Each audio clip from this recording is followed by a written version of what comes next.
Okay, we're live. This is Llama Talk. Blah, blah, blah, blah, blah. What's up, dude? Hey, how's it going? How you doing? How's your Thanksgiving? Yeah, it was a good Thanksgiving. What about you? It was good. It was good. Me and my family just went out to the beach. We brought our bed with us. We just had a bunch of wine on the beach, and it was pretty nice. It was pretty nice. Oh, okay. Did you guys all sleep in the same bed? Oh yeah, yeah. And then I was planning on backstabbing them the next day. Oh, okay, Yeah, okay, but that's a okay. whole story, so I don't want to get into it. But it was good. It was good. Yeah, okay. So we're not going to talk about last week's episode of Survivor, but we missed doing an episode. So just quickly, like, what'd you think about last the episode 9, I think it was, or 10 maybe, the one where Wes went home? I feel like so much good things could happen that didn't happen. You know? Yeah. Like fuck, like Keith like dropped down so much in my book from that episode. Like he can't do numbers and he can't read situations, and it really made last episode really made me like Reed a lot though. I really got a lot of respect for Reed last episode. And they didn't even give him as much credit as they should have for everything he did. Like he spelt it out, like looking at all the interviews and stuff afterwards, like he spelt it out to Keith that he was gonna do all that crap and to like just don't I don't know, like Keith just really blew it, and like it's frustrating for me because like he's just like he's making it so far in the game, but just like at the expense of like his own son who he like didn't play the idol for, and he shouldn't have even Yeah, played the idol at all because like if one of them's going home, then you keep the idol so Wes can like so he can be voted off, like so Keith can be voted off, and Wes can at least go another tribal council further with the idol. It's just zero strategy whatsoever, and it came back to bite everyone else in the game. it okay. Wes was really funny that episode though. Like, I really started liking Wes that episode. Did you? Yeah, it's because he had those 2 beers on the empty stomach, and then he I started talking know. about naked Jeff Probst. It was It was hilarious. awesome. I And he loved it. goes out. I was like, where's that? Where's that the entire season? Oh well. Yeah, that I think the challenge from last week, that immunity challenge, although the challenge was once again a boring sit around and do nothing challenge, like Mhm. every single freaking Mhm. challenge this season. But it was a hilarious challenge. Like redoing the splits, I thought was kind of funny. And Natalie spitting on herself was funny, and Mhm. all the West stuff was hilarious. Yeah. Um. It, like everyone just dropped down so much in these past 3 episodes that we watched. Everyone's just dropped down so much. Like I don't like anyone in the game as much as I did in the beginning. Like I like Josh, I like Jeremy, I like Reed, but none of them are in the game anymore. Yeah, The only person I vaguely like is Natalie. That's it. I still hate Natalie. Since when are you on board with the 20s? Since when do you like the 20s? Since they're on my fantasy team, and Yeah, that's the only reason why. Natalie no, floated along with Jeremy the whole entire time, and then she basically got handed a golden ticket to the final 3 just out of sheer like dumb luck, and now she no, no,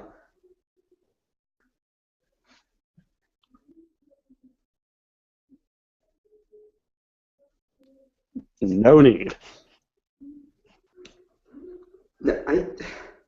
Wait, Natalie, I respect her because she's proven me wrong.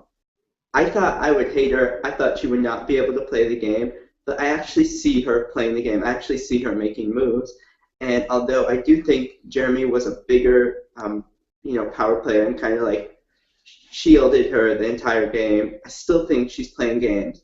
Like ever since she made that move to go to Exile Island and volunteer, and like cover Julie, I that was when I first started liking her because I said, oh, she's actually playing the game.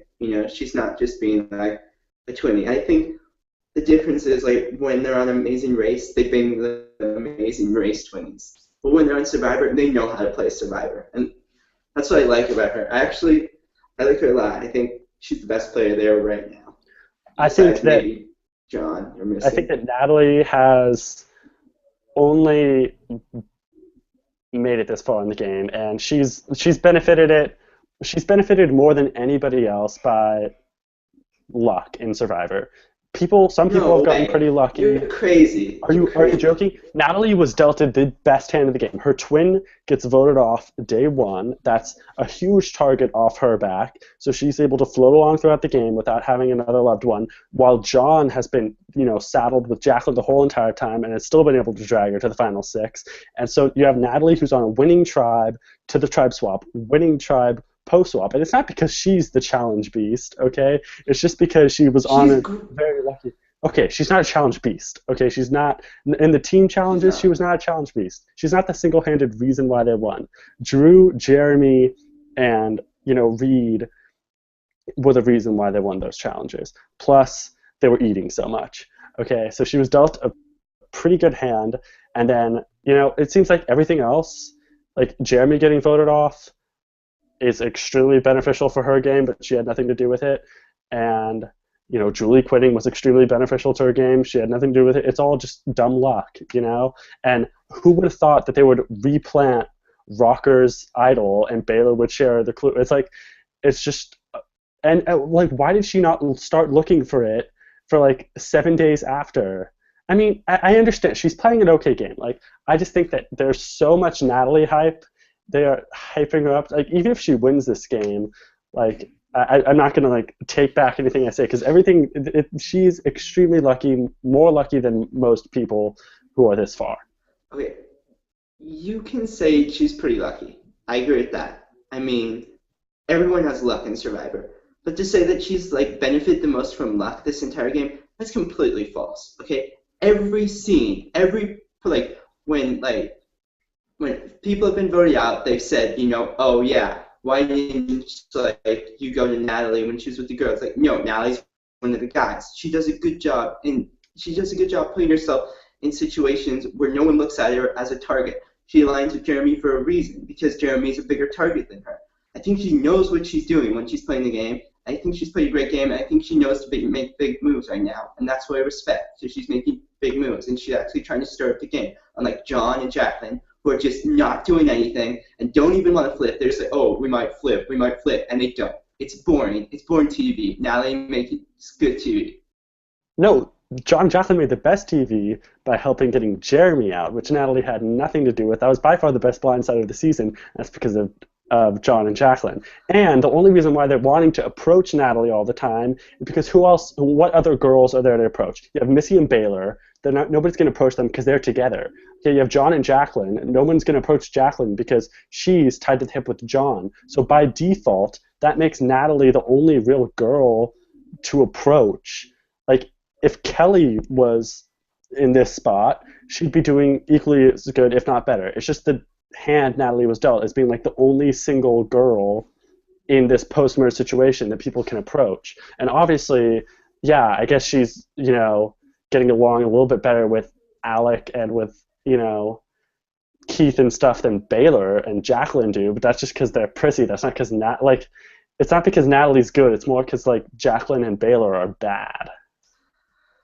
I'm going back to Drew. When Drew was talking to all those girls, he saw Natalie as a guy. And there's a reason he saw her as a guy. It's because she's able to put herself in those situations where she adapts to what other people want to see from her. She did that with John and Jacqueline when she took them on the reward challenge at the bed. I think she really knows what she's doing. I think you're crazy. No, I mean, if that's true, if Natalie was the mastermind, maybe she would have done something before the final. I don't think she's the mastermind. I don't think she's the mastermind. There's no masterminds out there. She didn't do anything until the final 7, and instead of making a big move, this is what she should have done. Okay? Her main goal is to get out John. Okay? Because she switched her vote, she's going to piss off John and Jacqueline unless they're stupid enough to believe that it was an accident, which could be possible. Mm-hmm. They could be stupid enough to believe that she was just dumb and not thinking about it, but that'd be a horrible move on their part. What she should have done is she should have gotten Keith and Alec to vote with her and Baylor to vote for Jacqueline, but not vote her off. After the votes were cast and before Jeff reads them, he should have said to John, like, we voted for your girlfriend Jacqueline and you better play the idol on her, otherwise she's going home. And then the person that John and Jacqueline voted for, which would have been Keith or Alec, I think it was Alec, would have gone home. So therefore, she would have flushed the idol and gotten the person she wanted to get out, and John and Jacqueline would still be pissed, but they would be idolless, so you could actually get John out, you know? And I think that the big move, just her switching her vote from Keith to Alec, is just her being antsy and her desperate to cling on to something to, you know, say she did at the final tribal council, while John and Jacqueline can actually say they dictated the whole entire game, and they were in a place of power basically every single tribal council. And when they were in a place of power, they had an idol as, you know, a backup plan. And Missy and Baylor can say the same thing, where Natalie can really only say that for the tribal council where she voted off Alec, which is not much. But she still might win. She still might win. I'm not saying she's not going to win. No, I'm not. Okay. Can I just say, if Missy, Baylor, and Natalie are in the final, Natalie's winning, I think, for sure. Just because she has enough numbers on the jury to win. Also, I agree with you. I think that was a terrible move on her part to flip her vote to Keith.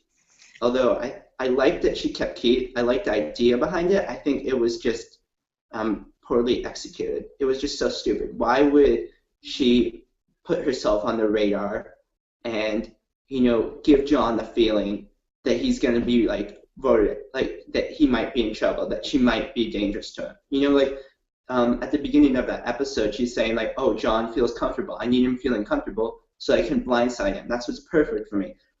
But then when he's, like, talking later in the episode, he's like, yeah, I'm getting a weird vibe from camp. Why am I getting a weird vibe from camp? She said that she's like, oh, like, it's perfect. We can get out John, but he won immunity, and, like, we can't do that now. I don't necessarily agree. I think he may have an instinct to play his idol. I think she thinks she's playing really well. And I personally think she's the best player out there. But that's not saying much. And I think she's playing up her game too much. I get that. Because, you know, I think John very well could have played his idol if he was getting those feelings at camp and he didn't win immunity. You know what I'm saying? And for her to put herself on the radar for John and still want to go after John, like, how are you going to do that? You have you and Keith now. And unless you can get Missy and Baylor, which I think Missy's probably going to go out next episode or something from Medevac, it's just stupid for her to make that move. It was poorly executed. Yeah, I feel like she's just asking for John to play his idol next tribal council, and ultimately maybe for her to have to play her idol next tribal council, where she should want to hold on to that thing until the final 5, assuming that's the last tribal council play. What do you think it's going to be a final 3 or a final 2? Because if Missy goes out next week, then we have a final 5. We're down to 4 for the finale instead of 5. I think it's going to be. I don't know. I just have a feeling it's going to be final 3. I don't know. You know. That's what I think also. A lot of people think that Missy is gonna get medevaced. I just think it's. I'll let you talk after. I don't know. I feel like it's too obvious. But maybe they're just like, oh, let's do an obvious thing, so all the freaks like Magnus will think it's too obvious to happen, but then it actually happens. But I don't know. Go ahead. Yeah. Sorry. No. I don't know. Last season we got a lot of rumors that it would be final 2. It wasn't. It was pretty obvious it was out there. Even Parvati said at one point, final 2, I think. But yeah, I just feel like it's gonna be final 3, and I feel like I don't want Missy to be medevaced because I want Missy to be voted out. that would make me feel a lot better. It sucks when someone's medevac, no matter who they are, you still feel for them. It's like they really want to be out there, and I want her to get voted out, but I don't want to see her get medevac. You know what I mean? Yeah, I don't think she will because like if the injury is like a fractured leg or something, or like It looks like a she hit her fractured face, foot or though. something. I don't know because like I think in the scenes of the next episode, I don't really remember it, but it was like it said something about like yeah, if you need X-rays, like to do an X-ray, we have to like helicopter you off of here or something. So I feel like that's just gonna be like okay, then we won't do the X-ray and I'll just keep on playing. So she'll be, I don't know. I think that she'll just be hobbling around and she'll be even more pathetic Yeah. than she normally is for the Yeah. next few Maybe episodes. maybe she's crying out of pain or something. Maybe it's not actually like, crying out of like frustration of the game or something. Who Yeah. knows? Let's talk about these episodes though, okay? Okay. Let's talk about the episodes. So, they get back to camp. Plan doesn't work, and the first thing is John's getting pissed because Jacqueline won't give him credit. Which is weird because I feel like Jacqueline really misreads all these situations a lot, where it's like John's like, "No, I don't want you to give credit to Natalie, but I want us to have credit." And Jacqueline's like, "He won't give me credit. He won't give Natalie and I credit," or something like that. Like, I never heard him say that. I never heard him exclude her from that. But still, he's pissed because everyone's getting Natalie credit for making him play as idol. Which do you think it was Natalie's? Do you think it was Natalie that made him play as idol, or do you think he really would have? I think the editing was probably made it seem more like Natalie had a bigger role in it, but I don't really know. I have to see like the actual uncut version of Tribal Council to tell because like the editing with stuff like that is like it's tampered with a lot. Um, but I feel like yeah, this thing with Jacqueline being like Matt, like it was so frustrating to watch because John basically said like exactly what he should have said. Like okay, like please don't give Natalie credit. Like you can give the credit between me and you. I don't want her getting credit for me playing the idol. And she's like, and it was his move. He did pick up the idol and play the idol. So I I mean, know, I know. I mean he can say my move without it being like, oh, you did everything. Blah, blah, blah. Like it's just like shows kind of how frustrating it is to play with Jacqueline. You know, as much as people are against John and Jacqueline because they're kind of sick of them, or like why are they fighting in the middle of Survivor, or like why they're in power all the time, like I'm sick of these people. Like it really is an accomplishment that John was able to get this far while dragging Jacqueline the way also. Yeah, I think they work really well together too. I feel like they really balance each other out. Jacqueline has the like kind of like um, cutthroat or like skepticism that like John needs to play the game, and John has like the trusting side that gets them like the like bonds they need to go farther in the game. So I think they really play well together. And it's really interesting that they keep being like flip vote, the swing. They keep being the swing vote. Like even Jacqueline like and John keep saying like I have no idea how this is happening. Like how do we keep being the swing vote? It's funny. I think that it's because they're positioning themselves, well in the game. I And don't think they realize they're doing it either, though.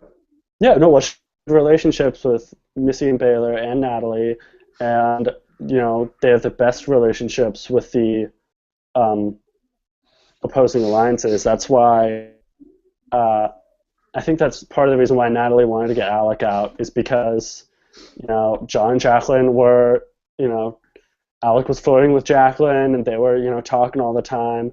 So I feel like John and Jacqueline just have a very infectious personality that people gravitate to. They're the cool kids. Everyone wants to be at the lunch table with the cool kids. The Cool Kids Club. Um, yeah, I mean, to me, Natalie's move to get Alec out kind of reminded me vaguely of like Courtney, or no, yeah, Courtney and Exile Island, where Suri came up with the move to put out Courtney because everyone wants to take Courtney to the end. I think Alec would have been a great goat to take to the end. I think people really would have like considered taking him all the way. So I think it's a good move to take Alec out because John and Jacqueline definitely would have used him to their advantage, I think. Yeah. And what do you think about the first reward challenge, the coconut chopping one? I thought that Jeff was. I hate that they don't finish the challenges, but I thought that Jeff was absolutely amazing in doing that because like they were being so frustrating and annoying, and I'm glad Jeff didn't let them get away with it. I know. He's just like, he was so passive aggressive. He's like, okay, we'll end the challenge. We'll end the challenge. Is that what you guys want to do? We'll end the challenge. We'll end it for you. It's just like, oh my god. Like, I was pretty pumped about Jeff in that challenge, and it was so boring to watch. I don't know, but I think that if Natalie was like the gamer, the Boston Rob, that master. I never said I she's know, Boston. I know you didn't say that. I'm just. Oh my god, dude. I know you're not saying this. Like, you are just the final straw in like everyone else who gives Natalie so much credit. Like, why didn't she volunteer to go to Exile Island? I don't like. Missy didn't know she had an idol already, and there has to be an idol there. 2 people played an idol. Like, they're replaying idols every 5 seconds, so there has to be an idol there. Why did everyone just idly watch, as John goes to Exile and to 100% for sure get an idol the day after you flushed his idol? Like, that's, like, I don't know how they let this happen. And that's a bad strategic move, and Natalie could have done something to prevent it, but she didn't. She wanted to go horseback riding with, Wait, I think she really wanted to she really strengthened her bond with Missy and Baylor on that trip, okay? She formed a final 3 with them. Like, that's not something to, shove off. That's a pretty, like, decent move. And they are out there starving, dude. She's two idols. She would have had 2 idols. I don't know. And she let John have it. Like, send, like, if, like, you can send Keith or something and just give him an idol and then split the votes between, like, if you're going to split the votes between them anyway, let's just give one of them an idol. Like, why'd they split the vote? Like, oh my god.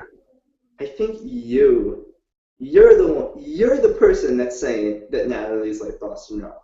You're the one that's like convincing yourself that she's this amazing player. I'm saying she's a good player. She's a good player. I'm not saying she's a fucking great player. I'm not saying she's gonna win this season. I'm just saying right now, I think she's a good player. I'm saying that she's You're like, she's Boston Rob. No, I'm saying she's a bad player, along with everyone else this season.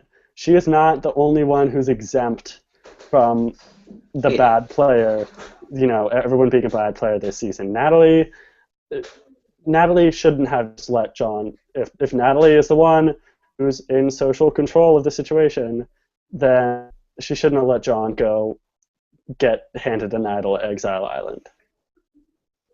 Yeah, I can agree with that. I think they're all bad players this season.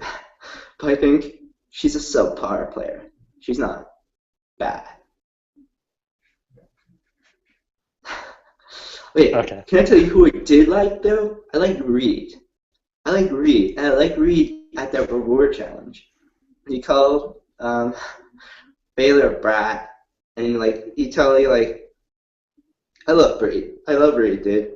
I was just slow clapping for him at that moment because the second he called Baylor a brat, Baylor, like immediately was like looked right to her mom, like waiting for her to defend her, and I was just like that you are a brat, like, And the thing is that like Missy, flipped Reed off walking by, and then like basically the second Reed got back to camp, Reed's like, oh, I shouldn't have called Baylor a brat. That's like, even though she was, like, it's just not me. Like, my mom raised me better than that and stuff. And like Missy doesn't even show any remorse for like flipping Reed off and stuff. Like Missy's just so immature, and it's She how did they is. get on the show? How did they find Missy and Baylor? How did they get on the show? Maybe they saw a sticky situation. Ugh, I don't know. They're like, That her. She's gonna be a star. We need to get her on our show. I swear to God, if she's the next Chase Rice, I'm gonna be like Chase Rice. He was boring on the show. He was kind of annoying at times. Um, and he was wishy-washy on Survivor Nicaragua, but like I didn't, I didn't have strong feelings for him or against him. He was okay, he was really nothing. So him being a country music star, whatever, and having success after Survivor, that's fine. But if Baylor does, then I'm gonna be mad. Yeah. I don't know. It's the biggest lie Missy ever told in her life was when she went up to tribal council to vote and she voted for Reed and said, "My daughter is not a brat." Biggest lie ever. Because, like, how can she even deny that Baylor's the biggest brat there? Like, her mom plays her game for her. It's so stupid and it's so sad to watch. And, like, if her mom's not playing her game for her, Natalie's playing the game for her. And it's stupid. Like, I'm Yeah. pissed off. And I'm pissed off at Missy, too. Like, Missy, like, And they're so delusional. They're so like Natalie's like, oh yeah, Baylor and I found an idol. Oh, and it's like, and Missy's like, oh, I'm so proud of Baylor for finding an idol. It's like, no, no, not at all. And the fact that like these stupid, like these little things that oh, Natalie's a great game player for somehow like pushing this onto like this should not like evoke the response from Missy. Like, you have to be a really stupid person to think like, oh, it's a shared idol between Natalie and Baylor. Like, I think if Natalie was with a normal player at that time, she would have to say like, I found the idol and like Baylor kind of helped me find it, so we have the idol for our alliance. But like, how can Natalie get away with saying like, oh yeah, Baylor found an idol and I was there also, so it's our idol, and like, it was just so bad. It was so bad. it's, oh my god. What did you I think don't about know, the like, Alec flirting? with Jacqueline, Yeah. um, I don't know. People flirt out there. It's a way to kill time. I didn't really think much of it. I mean, kind of wasn't cool, I guess, but like it was joking. I mean, if I was looking at him like, there's no way Alec has any shot, so like I wouldn't really care. I mean, Honestly, I feel like John's. like anything nice that Alex says, like he's set like such a precedence for being like, this ain't no charity, Baylor. Like go do whatever, because like Baylor's annoying, so you have to be mean to her. So when he's nice to someone, it just like is like that's flirting. And he's just saying like, oh yeah, Yeah, you and John can like party with Drew and I in Orlando. I actually like really, Alex. And Alec grew on me this episode. Like, sure he's annoying, sure he's a lot like Drew, but I think that he was, driven in the game. I don't think he had the best social skills to be in a mhm, game like Survivor, but like, he was struggling on that perch challenge. The Tribal Council West went home, and apparently Jeff put like a huge pizza in front of his nose, and like, you know, tried to bribe him down, but he wouldn't do it, and he fell down on his own. He crumbled down like 5 minutes later, and I felt like him, like, um, the thing he did with Baylor, how he totally pulled on Baylor's heartstrings. I mhm. thought that it was convincing, and I kind of liked it. I thought Alec was, trying to play a little bit more. And he didn't screw up. Yeah, He was great. He was great in the 4-3-2 plan to get John out that Reed mhm. concocted. He like He looked did. John into the windows of his soul and Mhm. said like, "You can trust me. Like I'm voting with you." And Alec was very convincing. So I feel like it all has to do with the edit. I think that Reed could have gotten an edit that was so much better than Jeremy's and so much better than Josh's, but I feel like they were just trying to pick out this Josh and Jeremy rivalry because of like how the elimination order kind of happened, and then they focused on Reed after. So it really does have a lot to do with edit, who we're saying are the masterminds, who we're saying are the best players. Because I feel like with the good edit, they could probably make everyone except for Keith, Missy, and Baylor look like a mastermind.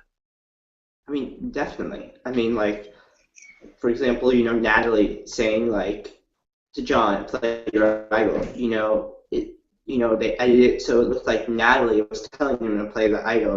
With the closed captions and everything, and like they easily could have like done it the other way, where it's like, oh, John's gonna play the idol already. It's all about the edit, and it's weird. They twist the edit a lot around here. Like the first episode of this like 2 hour these 2 episodes, but John and Jacqueline kind of seem in like a more positive light and in a more positive edit, And then in the second episode, it seemed like they were in a more negative light, where it's like, oh, they're not getting any wood, they're not doing anything, they're just talking about wine and stuff like that. And it really does change everything. And so it's weird that like they kind of brainwash viewers into thinking what they want them to think. Yeah, because the thing with like Survivor fans is that like it takes one episode for everyone, going from not liking Reed at all, like me, to basically like thinking Reed is one of the best players this whole entire season. So that it does play a powerful, it's a powerful aspect of the show. And for example, next episode, after they come back from camp from the Alec vote off, Natalie could say to John and Jacqueline, like, oh yeah, like it was a mistake, like sorry, I didn't mean to.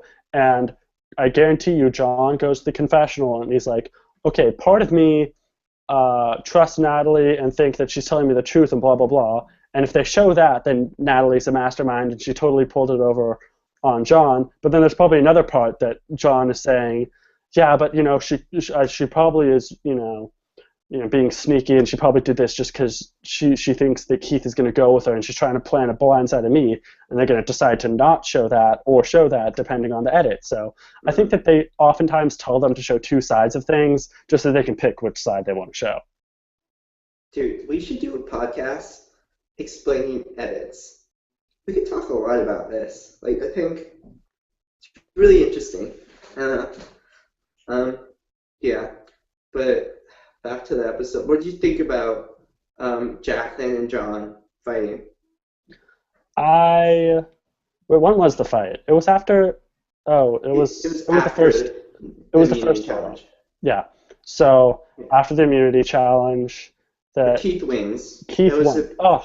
It was the same. It was basically the same type of challenge, like just balancing instead of a paddle. It's like, and they only have one challenge location basically for the immunity challenges, and it's just a mess. It's not fun to watch. Just forget about it. So the John and Jacqueline fight, I thought it was like, I can see why some people would be like, okay, like I didn't come here to watch couples therapy on Survivor, but I actually found it kind of entertaining. I liked it because it's something that never in a million years would happen on Survivor, and that rarely happens. It's a once in the career Survivor that this type of thing is going to happen. That like a dating couple is going to have an actual real fight on the show. It's never happened before. So that like. New stuff rarely happens on Survivor, so I was really interested. But I thought it was so frustrating because the worst thing, I hate this when anybody, like, John was clearly willing to talk, and Jacqueline's just like, no, I don't want to talk. And it was for 6 hours, like a 6-hour-long silent treatment gets you nowhere. And it must have been infuriating for Reed. I was feeling it for him. I was feeling it for him in that moment. I feel you. I think it's because we both, have girlfriends, and we both kind of take to say John in like the boyfriend perspective, and and like we know like how frustrating that is. It's so like I was feeling it too, dude. I was like, he obviously he made a good case. He had been at Exile Island for 2 days. He just wants to relax, and she comes up just penting him with. I didn't think he snapped. I just thought he was I don't want to talk about this, and she made such a big deal about it. And then she wants to talk to him, and he's like, no, I don't want to talk. And frankly, like John, I guess John should have been more just let Jacqueline have her thing, let her talk about it, and it's because what she had to say wasn't important. Right? It wasn't. It was the same thing that's been happening. John was right. It was the same thing that's been happening for a while, but she made it seem really important, and that was probably kind of annoying to John, and he probably just wanted her to shut up. Well, let's be honest here. And part of him was probably I just want to spend time with you and not talk about strategy, but he snapped because I don't need to hear this. I spent 2 days on exile. I don't want to hear all this stupid, pointless stuff. But it shouldn't have escalated to the point it did. Where with a 6-hour silent treatment, that's just it was frustrating to watch, but it was kind of funny also. And then Jacqueline gets pissed that John is talking to Missy when she won't talk to him. And she talks to Alec. Yeah. And then John comes up and tries to, kiss her, and she's like, no, no, no. And then she's like, oh my God, John's talking to Missy right now. And Missy's probably saying, John's probably just saying to Missy, I really want to talk to Jacqueline right now, but she won't talk to me. Ugh. I honestly didn't like it. It was boring. It was stupid. I wanted to see Reed do something. I wanted to see more of Reed.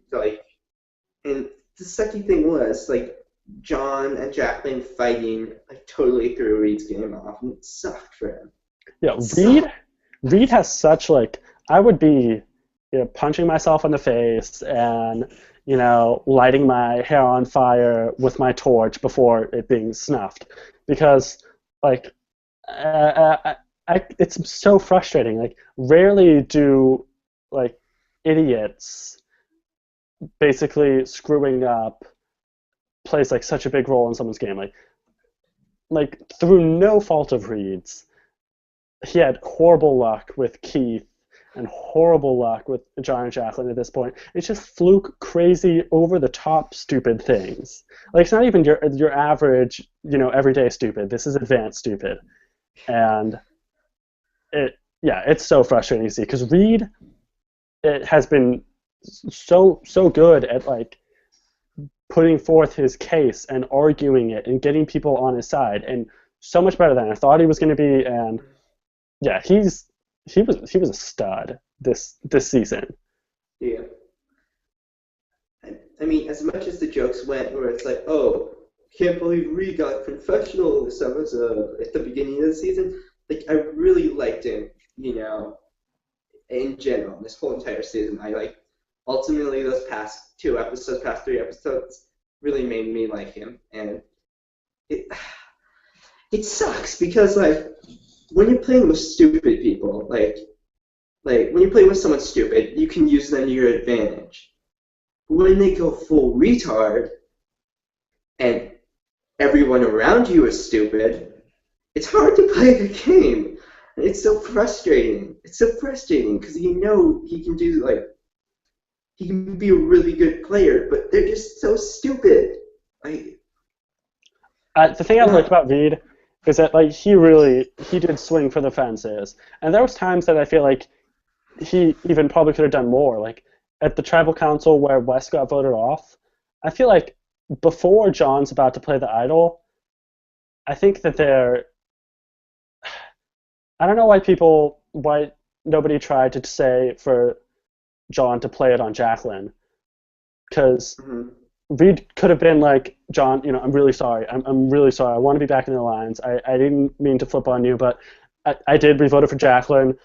Play it on her. Wes goes home. We're at the 5. We're going strong. I'm so sorry. And the reason why I'm telling you is because I know if you get voted off, we're still down in numbers, and I'm going to get voted off. So I know that if I tell you this and you save Jacqueline right now, then we're good. We're going to, we can we could go to the final five and we can have the numbers.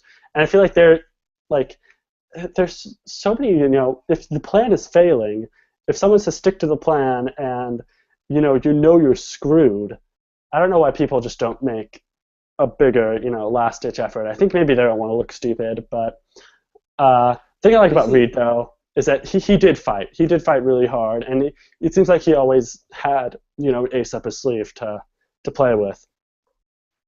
Yeah, I mean, he really lived up to the super fan thing at the end for me. And I was Reed.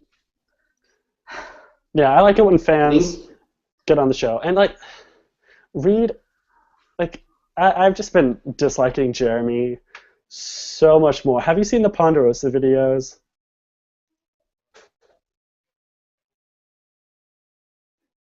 what? I'm sorry, Have, you cut out there for a oh second. yeah. Have you seen the Ponderosa videos? Um, no, I've seen a few. I've seen the one where, uh, so not the most recent ones, but yeah, Well, when yeah, not Jeremy no. is being like a cocky douchebag and all of them. And like when Alec comes back, Jeremy was like, "Oh yeah, Alec, I told you you were playing for seventh place, blah blah blah, and blah blah blah," And like, okay, Jeremy, and like Alec does say that like, Jeremy thinks he's a better player than me, but in terms of placement in the game, I made it further, which is true.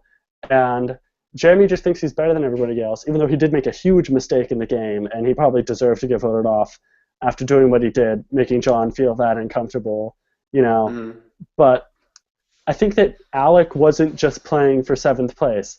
Alec, much like Reed, had a very good chance in multiple tribal councils of being in the dominant alliance and making it far.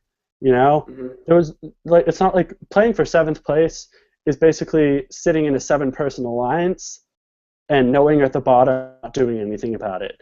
And that's not Reed and that's not Alec either. They were willing to make moves and they were willing to switch and flip flop. So I've just been really disliking Jeremy because I feel like he's giving Well, himself a lot more credit. that's news. You disliking Jeremy? Oh, I never would have thought. I normally like the fans, and the thing I like about Reed is that he's humble. He comes off from the jury and he's saying, Jeremy's a great player, and Mhm. he was a big threat in the game. That's why we had to take him out. And Jeremy's saying everyone sucks but me. Nah, nah. It's like come Yeah. on, dude. The biggest thing that pissed me off was when Jeremy got to Ponderosa and he was like, "No, no, Reed had nothing to do with getting me out. Reed had nothing to do with getting me out. Like Reed had everything to do with you going out. You know? Yeah, I don't know. I don't He's know. he's voted out. You can forget. He's voted out. It's fine. He's better, but he's gonna come But back. He's gonna come back for an All-Star season, and he's gonna think that he deserves it. And maybe he does. yeah, He's a good tenth place person. He's a great tenth place person. But I'm telling you that Reed is not going to come back, most likely, and he deserves it far more. And he just got the shaft in the editing room. And mm-hmm, Jeremy was probably they probably showed all of Jeremy's good moments. mm-hmm, So and I feel like a lot of the stuff that happens on Survivor happens behind the scenes, and a lot of the things that you can prove that you're smart and you can prove that you're a strategic player happens in confessionals where you're explaining your strategy. And if they don't show that for Reed, it's hard for him to prove that he masterminded Jeremy's elimination. But I believe him. Just because they showed almost all of Jeremy's good moves and even the moves that had nothing to do with anything, like the surround and drown thing, that still played no part in the season, and then Jeremy's going to get a bid back into the game, and that's fine. I just think that he should be a little bit more humble, yeah. because Reed's real. Like Reed's real, dude, and you can like feel that from like watching him and like he seems natural. He seems like he actually like he doesn't have ego. Like I like people that don't have a giant ego. And you can definitely see Jeremy has a giant ego. He feels entitled to everything. He feels like he was playing the best game. Even if you try even if you try to like rationalize with him, he's not gonna see it like your way ever. Jeremy just has a way that he sees it, and nothing's ever gonna change that. And it's really frustrating, but at the same time, I mean, he's a good player. He's a good player. He is a good player, and I don't know, but I can see why you're frustrated about him being like a giant douchebag. Well, the thing is that like normally Survivor, if you're given like a really good edit, you should come off like you should be more likable at the end of the season than in preseason. And in preseason, I liked Jeremy 1,000 times more than I liked him by the time he was voted off, because I thought he was just got cocky and stuff. And like preseason for Josh and Reed, I thought they were another, Frankie Grande, and they were going to be annoying, in-your-face Broadway guys. And I feel like they did such a great job of representing like the gay community, and I think they were awesome. I ended the season liking Josh and Reed so much more than I did at the beginning. Okay, Josh and Reed will never beat Frankie Grande. You said they were at the very beginning. Well, you thought they were kind of going to be. I never said that. I never said that. I said I would not like them to be like Frankie Grande. Frankie Grande sucked. I know. I'm saying, yeah, but like preseason, you're kind of like, oh god, they're kind of annoying. But they weren't annoying on the actual show. All I'm saying is that Jeremy disappointed me, and Josh and Reed were awesome, and Frankie Grande absolutely fucking sucks. Yeah, I mean, I would love to see, both, either like Josh or Reed back. I think they're both like awesome players. I think they're both really good. I think, who would you rather see back, Josh or Reed? I feel like right now, since Reed is just so like fresh in my mind, it's just I'd rather see Reed back. I'd rather like to see him get a better edit, get a second chance with not like super stupid people, and like actually see how he does. Because I think he can like be a winner. I think he's a good player, and that'd be really cool to see. Yeah, I think that I would much rather see Reed come back also, and that's not because like he's a better player than Josh. I feel like he was more entertaining than Josh, and he was a little bit more, going all out than Josh was. And I feel like we kind of forget that the episodes where Josh was kind of in control and where Jeremy were in control, those were by far the most boring episodes the entire season. Like the first half of the season sucked. And, Josh wasn't bringing that much to the confessionals. They weren't that interesting.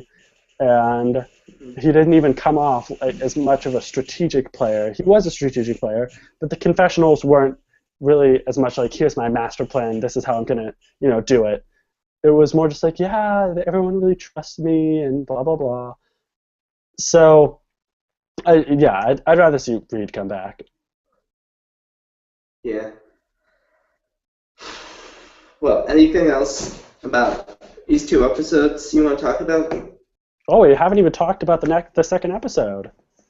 Oh, yeah. So what did you think of the reward challenge? What was the reward challenge again? It was the ball one. Oh, it was another one of just sitting around and doing something with the ball. Yeah. And why? Okay, like why go out of your way to have challenges that show off, the girl's armpit hair? This is like the fourth challenge. Yeah, like thanks for putting that image back in my head. I really needed that. I don't understand the philosophy behind doing these types of challenges. There are much cheaper, like back in old school Survivor, you have a platform in the water, you have 6 yellow rocks at the bottom of like a 10-foot ocean. The 7 people dive in. The one person that doesn't grab a rock, it's like musical chairs, but with rocks. And these type of challenges are head over heels more interesting than this challenge. And I think that Keith is doing so good in these challenges, and I mean that's fine. Keith is a great challenge player. I'll give Hmm. him that. But there's no challenge diversity, Yeah. so these are all kind of made for Keith. someone like Keith. I know. It's like if he's the funny thing is like Alec would probably be really good at challenges. He's just not good at these like stand still do nothing challenges. And Keith is. You know, like if Keith's good at the first immunity challenge, he's gonna be good at the rest of them because it seems like they're all really similar. And they did this reward challenge on the immunity challenge beach. Like, oh my god, that's such a change up. Like, wow, I'm so stoked for this challenge. It's stupid. It was stupid. Yeah, and like so the They one should have Keith, used their feet. yeah, exactly. They so Keith wins like the rope with a ball on it challenge, and then a paddle with a ball on it challenge, and then the other one is the one that John ended up winning that Keith almost won. It's basically the same thing. It's rope, balancing, and then blocks. So it's just like these challenges are all basically the same thing, and they haven't had a single puzzle like post merge, and I think it's just because they know that they're going to be pathetic on the puzzle because none of them are smart. That's probably true. Jeff's like, we really can't be here all day, guys. Like, no, I got it. Just give me one more second, Jeff. Yeah, and I would think that like the challenges it's crazy to me how similar they are. It's like and normally around the final 7 or something, there's at least a change up, like maybe do one type of obstacle course challenge, but still there's nothing. And I think the first physical challenge they might do is the one that Missy breaks her fucking leg doing or something. I Yeah. don't know. Um, that sucks. That sucks for Missy. Like the first physical challenge they do, she gets hurt on. Yeah. Oh well. But, so Natalie won that, and she took John Jacqueline, Hmm. which was the obvious choice. I mean, I don't know why. Like Missy is mad about it because, like, oh, the difference is that this one is right in front of our camp. Yeah. That's why I have the right to be mad about it. And no, you don't, Missy. Yeah. It's like the You and same. your bratty little idiot just go get water. Yeah. Yeah. I don't know why anyone doesn't pull the. Oh, I didn't pick you because like I know you can handle it. Like you're super strong or something. Like, why didn't Missy just say that to Jacqueline? Missy made it so obvious where she stood.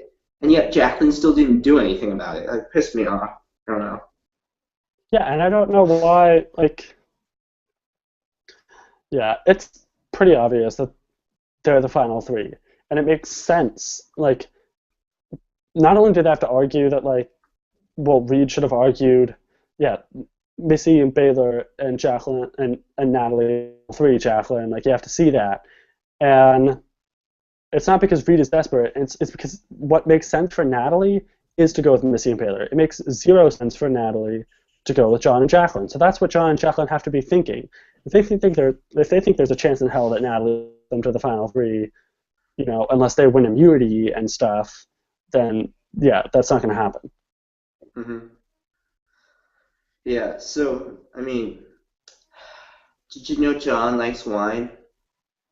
Yeah, I thought it was stupid, the wine stuff, but it was also a whole fiasco with the edit because, oh no, thought that Natalie was getting the winner's edit and John was the doofus who likes wine, but then all of a sudden he's like crying about his, dad and stuff, so we're thinking like, oh god, this wine thing could now be a winner's edit type thing.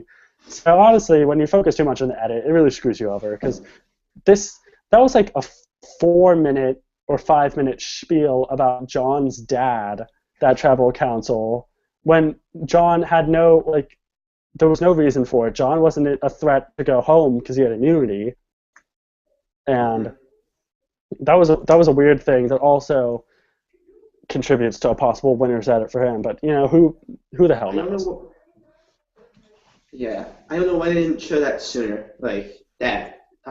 John and like his dad bonding over wine thing sooner, and why they showed it at tribal council. That was kind of weird, but yeah, I mean, they definitely start to get a kind of negative edit, like no doubt. Like you definitely see Natalie getting a better edit than John, and it's like, oh, John and Jacqueline are just sleeping. John's just being annoying about wine, and like he's being um, like all like pedantic and stuff like that. It's like it's I don't know. It's a weird edit. It's a really weird edit because like right after John was like crying about his dad, like wasn't Keith like I hope everyone can see past this or something like that. I don't know. It's weird. Yeah, but like by the same token, if you fast forward to, let's say, hypothetical, John wins, Natalie gets like fourth place or something. They edit Natalie to be like some hero who gets out fourth and stuff, and all they have to do is show like a few confessionals of John crying about something or saying how this experience has changed how he believes he is a person and like will change their relationship forever and blah blah blah. And I guarantee you 95% of America is thrilled that John is the winner. So with the editing, it's like last year for Tony, everyone was rooting against Tony, but then he's crying about how he has his little daughter at home and how he wants to win so bad, and everyone's happy with it. Everyone's fine at the end. And Tyson, was crying before we're huge Tyson fans anyway, but not everyone in America was. But then he's crying about, I have to do this for Rachel, and then everyone falls in love with him. So there's a few editing tricks that they can basically make anybody look good in the last few episodes if they want to. Yeah, I fell in love with Tyson a long time ago, though. Tyson. Dude, Tyson did a 4+ hour podcast with Rob. I can't wait to listen to that though. I'm so pumped. I'm gonna go to gym and listen to that. Yeah. Also, that reminds me, Fabio from Nicaragua and stuff like that. Like how he started like crying with his mom and everything like that. And yeah, that whole thing. I guarantee, like whoever we see crying in next episode or the final, that's gonna be the winner. Like we won't even have to like watch tribal council. That's gonna be the winner. Plus Natalie, if everyone loves Natalie so much and she's on the jury, and if she just says like, nice job, bro, John, you played a great game, I'm voting for you, then America's all like,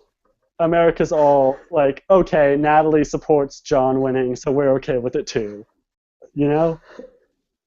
I didn't know you were like a 20. I didn't know that. I'm basically a 20.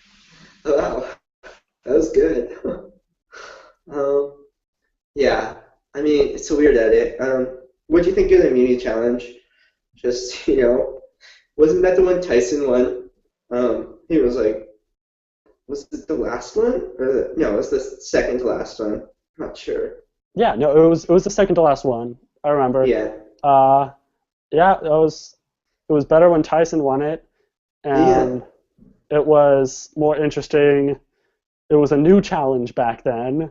It was like, there was more cinematography too. Like you had like the sweeping camera shots of them like running, like trying to like really like get ahead of everyone, like more dramatic. And this it was just like, okay, everyone go, okay, oh, Alex stuff fell over and stuff. And like, it wasn't interesting. It really didn't seem interesting. Yeah, and I think I can't appreciate any of these challenges if there's no challenge diversity. Like I could appreciate this challenge if there was like an obstacle course challenge and some puzzle challenge before it. But it was the same challenge over and over again. It's just kind of boring, and I don't know. Keith was just frustrating me the whole entire time. Yeah. I'm glad he didn't win immunity, just because like it seems like Keith is the type of person that's just gonna drive his tractor and accidentally run over like a bunch of elementary school children, but then he goes to his firefighter job and saves one child from like a burning building, and everyone loves him even though he ran over 60 kids on the way to work. It's just like everyone's in Keith's path of destruction, I don't know. But dude, the cool That's a thing, weird fucking allegation you have there. I don't That know. is really That's the first weird. thing. That's the first thing that came to my mind. Um, so you know how Keith and Wes got cast? Apparently Wes wasn't a recruit. West? It was what? It Apparently was through Wes wasn't West, a right? recruit. Yeah, but Wes sent in a tape like 3 years ago, and or like 4 years ago, and he must have heard back. Like he must have made to like the phone interviews or finals or something. But I don't think he ever Mhm. heard back after that for like multiple years, and he never sent in another tape. But then they called him and asked him if he wanted to be on the season. So it was kind of a late Hmm. application. But that's just kind of weird how they just fish out an application from like 4 years ago, then ask them if they have a loved one and put that loved one Mhm. on the show. I don't know. Yeah. I don't know. Casting process is weird. Oh well. Um, I don't know. I must have had a hell of a tape or something. Did you listen to Rob's podcast with that casting guy? No. Well, No. obviously the casting guy made it seem like it was really hard to be on Survivor, and the casting, you know, is horrible, and you have to be super interesting and stuff. And like it obviously intimidates. It seems intimidating, but then I think like, you know, Wes got on the show, and Alec got on the show, and Mhm. Cass got on the show, and you know, I don't know. It seems like there's gaping holes in their cast, and like I think that Kage, looking back on it, it's great season, pretty good cast, Mhm. but Better than this season. way better Way than this better than season. this. But I feel like the reason why everyone thinks Kagehan's cast was so good is basically just because of Tony. Honestly, a lot of the Mhm. people in that cast weren't very good. Mhm. Yeah. I mean, like Jeremiah. Yeah, I remember him, but like I don't remember anything he did. Like he never did anything interesting. You know, Tony really made the season, but I really did think like pretty stellar cast with like Jatia, Garrett, like all those people pre-merge were pretty good too. You know. I just feel like the Braun tribe. Mm, Uh, like I think Sarah was a dud. I think Cliff was a dud. I think Lindsay was a dud. but yeah, I didn't I care for Trish very much. I loved seeing Sarah's downfall. That was one of the best things about the season, though. Yeah, I loved Sarah because I hated her and she got voted Ex- off in a exactly. magnificent way. So yeah, but I feel like because Tony carried the season, like Hmm. yeah, I think that everyone benefited from Tony being there. Even if the Tony was the reason why Spencer got voted off and why you know Tasha got voted off and why everyone liked got voted off. He's also the reason why they made it as far as they did, and he's also the reason why they made it that far in an entertaining way. I feel like if Tony wasn't there, Spencer wouldn't have made it this far, and Spencer wouldn't be an all-star. Hmm. But because of Tony, like Tony made a lot of these people, better cast members. He did. He did. Like, I mean, his antics really like stirred up a lot of shit in the show, and like, I actually like Jafra could have been the most boring person in the entire season. But we actually got to see her. We actually got to see her reactions to like what Tony was doing and stuff. That made her interesting to me, you know. And we don't really have someone like that this season. You know, it's just a bunch of boring, like average players. You know, no one's that interesting. No one I see it's like super worthy to be there, like because they're like super entertaining. Like there's no one like that. You know, and Yeah, I think that, like, for example, when Drew was doing his antics in episode 4, mhm. and we didn't hear basically anything from Kelly for most of the season, but people really liked Kelly that season, and we started to get her character, and they're like, oh, she's sharp, and oh, she's kind of cynical, and she's ripping Drew to shreds, and it's kind of funny, and I feel like having characters like that is it's necessary and it brings out Mhm. like it makes the Mhm. level-headed people more interesting. Mhm. Like one of the best things about Sandra in Heroes vs. Villains was like she just ripped Russell to shreds. She wouldn't hold anything back, and that was like one of like the funnest things to watch. Do you think Sandra Yeah. is the best player, one of the best players? I'm one of the people who don't think that she deserved to win twice at all. I don't give her any credit, basically. I I'm a fair play fan. I wanted fair play to win season 7. mm, I mean, like I don't know. I don't really.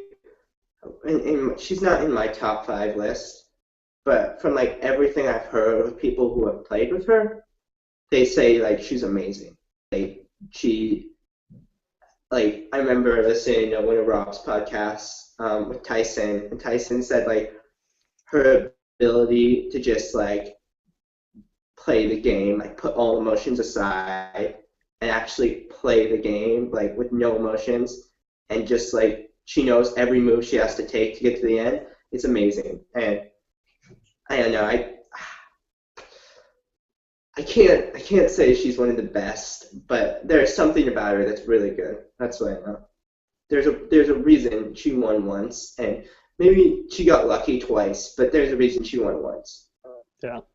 So going back to this episode, Alec being voted off. Just let's talk a little bit more about. We talked more about it at the beginning, and we both seem to agree that it was a bad move for Natalie in the scheme of things. I Hmm. feel like there was some logic to it because I feel like Keith is kind of more in her back pocket, and Hmm. especially if Missy goes home because she gets medevaced. I think Keith is Hmm. going to be an important number for her, but I Hmm. still don't feel like it was a good move in the moment. But Hmm. I feel like it's bad, but not absolutely horrible. Yeah. Do you think that if Missy's medevac, Baylor goes with Natalie and Keith, right? Yeah, and I feel like the best thing to do would be to get John out and then Keith out next, and have Jacqueline, Natalie, and Baylor in the Yeah. end, because I don't think like that'd be the smart thing to do because Keith for sure has Wes's vote, and Jacqueline for sure has John's vote, and Baylor for sure has wait Baylor for sure has Missy vote. Yeah, Missy's on the jury. Hmm. Um, but I feel like the rest of the people would probably vote for Natalie. Yeah. Yeah. I don't know. I feel it's so dangerous to bring Natalie with you because like for sure like you can say like for sure Keith has like Wes's vote for sure. Jacqueline has John's vote, but like Natalie for sure has Jeremy's vote. Natalie for sure has a lot of people's respect. She and it's really dangerous to bring her. I don't know why people aren't really seeing that Oh yet. yeah, they're gonna. I will guarantee you that they will probably take Natalie to the end over Keith, even though they should take Keith over Natalie because Mhm. Natalie will get more jury votes than Keith every day of the week. Mhm. It's not because like people see that Keith is not like an underdog who's persevering and he's just like Mhm. some idiot who's just bumbling his way to the top, and Mhm. he'll get a few votes but he won't win. But I feel like, Yeah. do you think Keith has a chance in winning? I think if he's up against Missy and Baylor, No. Okay. or I think if he's up Here, against not. here's Okay, go ahead. here's the thing. Like all the scenarios in my head, I see if it's like Missy, Baylor, Keith in the final, Missy wins. Because I think it really like comes down to like of what like Reed and stuff decide. Like I mean, like yeah, sure, Keith has probably like Wes's vote, maybe Alex vote. No, Alex probably Baylor probably has Alex vote or something. But I think like Reed and Josh are definitely gonna like vote together as a pair for who to win. And I really don't see them voting for Keith to win because like Reed has said in interviews, how stupid Keith was, and like how dumb of a move that was for him to like mess up his game and stuff.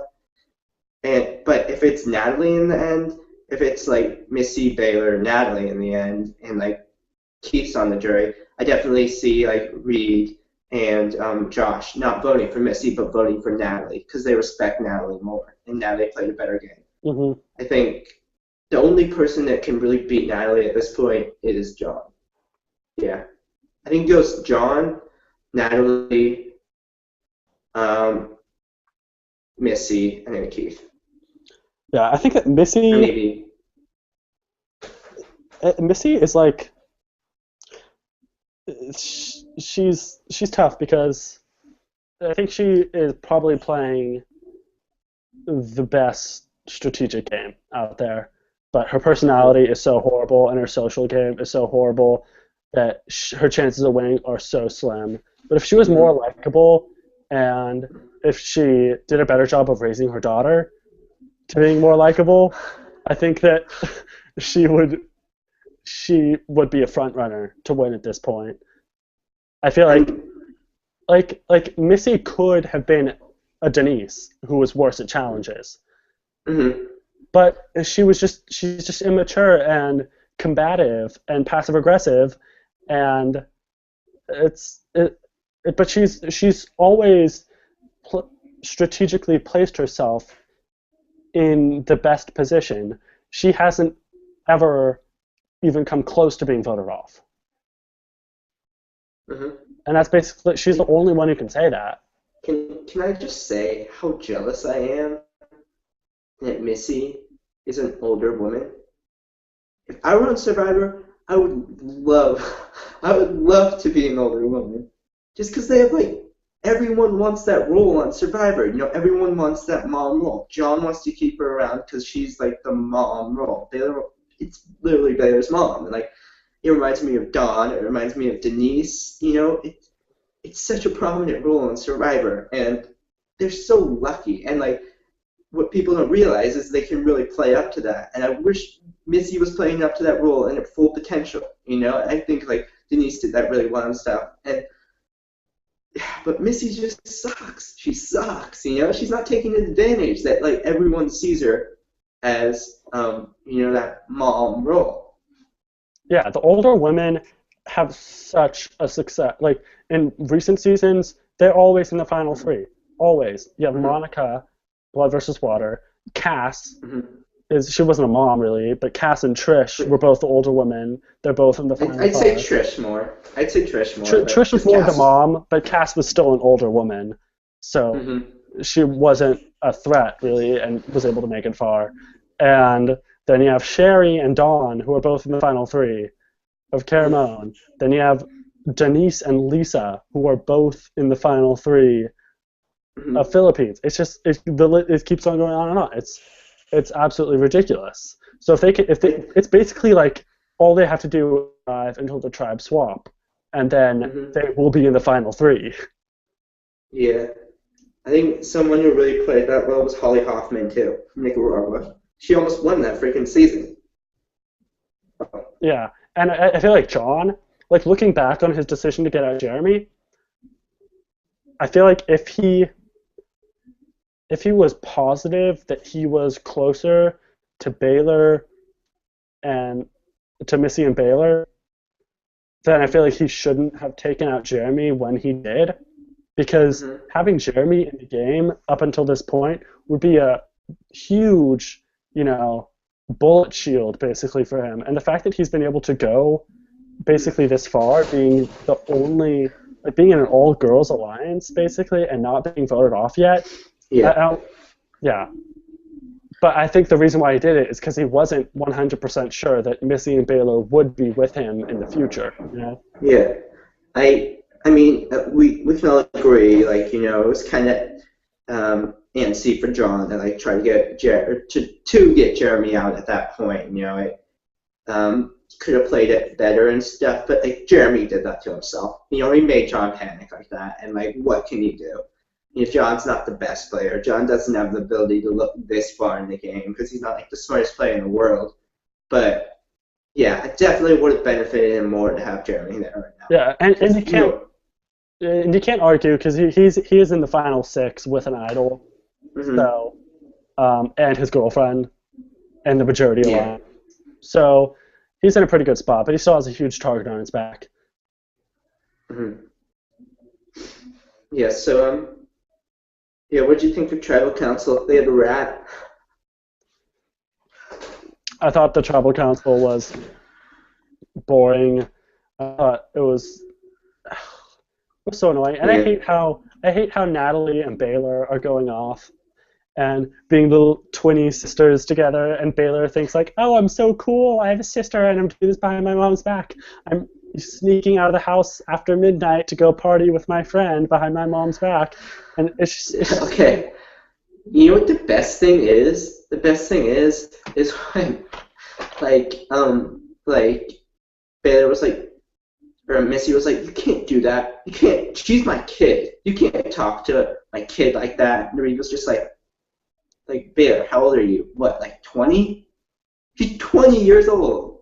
Start acting like an adult. Like start acting like an adult. It's so stupid.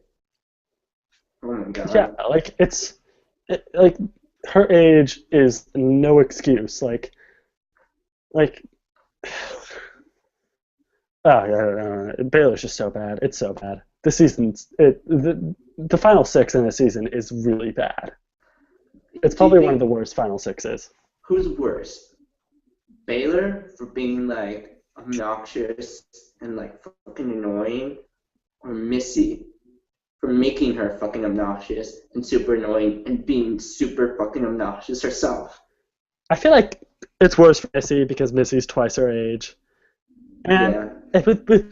and like you can tell it's all Missy's fault. You can I tell know. it's not like one of those cases where like okay, like the parents are, do everything right and the kid just has annoying friends who turn them into a brat or whatever. Yeah. You can tell it's 100% Missy's fault. Yeah. She Baylor just seems so spoiled. She seems so spoiled to me. Like the fact that she feels comfortable always turning to her mom for everything just makes me seem like she always gets what she wants from her mom. You know, her mom like doesn't think much of it. She just does it. You know, and it's so annoying. It's Do so you, annoying. do you think there's a chance that Baylor comes back for another season? Because I think there is a pretty good chance Yeah, that happens. I think there is. I think there is, but not for good reasons. You know, it's kind of I like think bringing Cat back. You know, like, oh, cool, you brought Cat back, but like, we know she's not gonna win. dude, apparently Kat is dating Drew from this season. Yeah, I don't. I guess the rules state that like you can date someone who didn't make the merge if you didn't make the merge. So I guess like she didn't make that clear last time or something, but like I know there's no like merge, no merge. Like they can't date obviously. So I guess she had to find someone. You have to, if you don't make the merge, if you're on Survivor and you don't make the merge, either you die alone or you date someone else who played Survivor and didn't make the merge. So I feel Hmm. like people who Hmm. didn't make the merge are such disgusting and unattractive people Hmm. that they can't go with normal people in the world, let alone people who did make the merge. They have to go with each Hmm. other. Would you rather die alone than sit next to Cap for 1 minute? I would rather die alone. Yeah, that's legit. That's a legit choice. So, what do you think is going to Um, happen in next episode? uh, I don't know. I can see them going after. I can see them, the four of the alliance going after Natalie and getting rid of Natalie. I can see Natalie and Keith teaming up. Natalie using her idol to get out, like I don't know, like John or Jacqueline. I could see Keith just going home. There's a lot that could happen. I don't know. Probably Keith's just gonna go home. I think that Keith is probably going to go home, and maybe at the final five they're going to do like something where like John and Natalie both play their idols, and then they end up having to do like a revote, and Jacqueline goes home, and then I feel like it's going to be like a final four. Natalie and John, one of them's going to get the shaft, and one of them's going to win. Yeah, yeah, I can feel that. I mean, if we look at like the whole season and edit-wise, everything leading up to this point, we could probably assume that John's going to be the one to win. You know, beat Natalie and win, and Natalie's going to like get in fourth or something. So, do you think? So you don't think Missy's going to be medevac? I'm leaning towards no, but anything's possible. I've stopped trying to guess things at this point because I'm normally wrong. Yeah, yeah. I don't know. I'll just guess that I think she does. I think she does, in fact. But we'll see. Okay, so the funniest moment trophy for the Thanksgiving episode clearly goes to Wes for the 58 McNuggets and the naked Jeff Probst and all that. Was there any funny stuff this episode? For the first one, maybe I'll just give it to Reed for calling Baylor brat. Was that really funny? I don't know. Maybe Jeff for that reward challenge. He was just so passive aggressive. And Jeff was hilarious.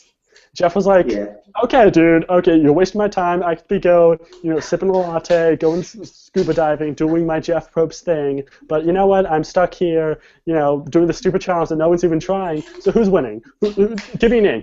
Missy, come over here right now. You win. Okay, who are you picking? He was so intense. Do my thing. Doing my Jeff Probst thing. Doing my Jeff Probst thing. So the second episode, I don't know if there was really anything funny. It was... Yeah, I don't know. Probably nothing. We'll just put that together. I thought the cream cheese thing was funny. I'll give it to the Alec one? Yeah, to the cream cheese. That was the first episode, though. Whatever. We'll give it to him for the second episode. We'll just give Alec a trophy. I don't care. Okay. This was one big episode. We can just... It doesn't matter. I mean, the thing about, these one big episodes, the only thing I can think of from maybe Caramel, where it was, Andrea was blindsided with an idol. That was in, the double episode, 2-hour thing for Caramel. Mm-hmm. But for most of the part, they're really boring. It was just, I remember for original Blood vs. Water, it was just Vetus and Tina that were very down. You could I kind of got that vibe and expected, nothing really to happen in these two episodes. But normally it's just a one episode, and it's two tribal councils in one 1-hour episode. And this was different because, I think the season premiere got delayed a week because of some scheduling thing. So they actually did have 2 episodes, so they just piled them on top of each other. But I think they picked these 2 episodes to pile on top of each other because not much happened. So I agree with you. Yeah. So another good podcast. Yeah, are we gonna podcast next week? You're gonna be home, right? Oh wait, no, you're not gonna be. Yeah, you'll be home. I'll be home. You'll still be in college. You'll still be at college. Yeah. I don't know. We can do it then. That'll be fun. We'll see what happens next episode. Okay, well, yep, I'll see you next week. Llama talk.